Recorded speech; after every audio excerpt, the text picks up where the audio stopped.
She thought of her sister's baby, asleep upstairs. And J.W., how much will he have grown by the time I see him again? She could hear the smile in her father's voice when he said, "Babies do grow up, Beth. It's usually considered a marvelous thing." She raised her gaze to his.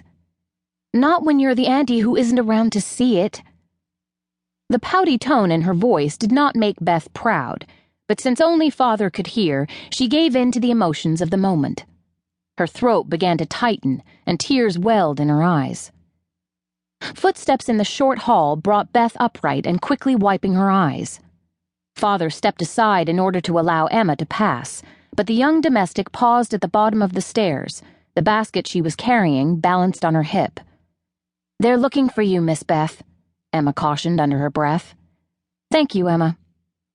Beth drew herself up and did a quick check of her appearance, smoothing the lace collar of her dress, adjusting the wide silk band around her hips, and pinching her cheeks just a little for some color. She noticed Father smiling down at her and reached up to straighten his black bow tie. His grin widened.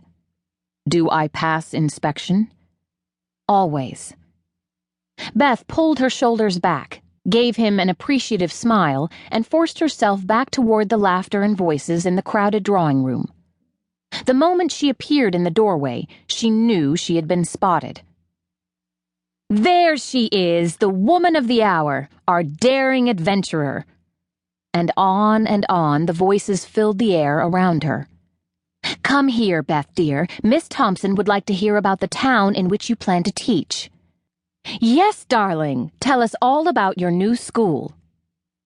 Beth couldn't prevent her deep sigh. She hoped no one noticed. The truth was, she knew so little, well, practically nothing, about the new town or new school. That very fact caused much of the unsettled feeling in the pit of her stomach. The interrogation by those who crowded close, begging for details, pushed her distress even higher.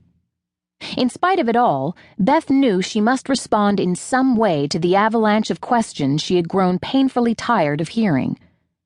Perhaps it wasn't the repetitious answers that she had come to dread. More likely, it was the familiar comments and quips that were sure to follow, particularly from the younger crowd with whom Beth had shared her growing-up years. "But Beth, you do know they haven't any servant girls in the western wilds, don't you? Can you even cook for yourself? Or boil water for tea?" More titters.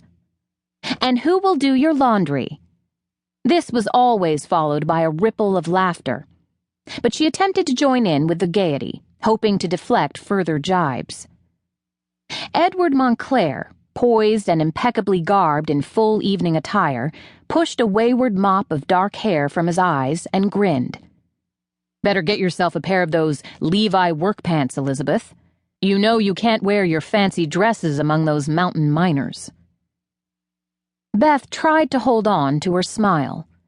Edward had been inserting himself into her conversations for all the years they had grown up together. She wished his whole family would just move away so she would never see him again, even if it damaged Father's business dealings with Mr. Montclair. And then a new thought emerged. She was leaving Edward behind. The revelation brought a genuine smile, but the conversation had continued on around her.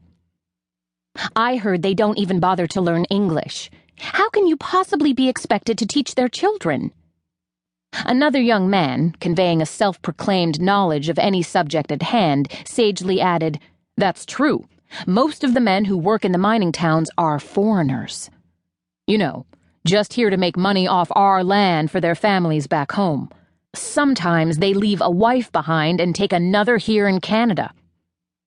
Gasps followed his pronouncement.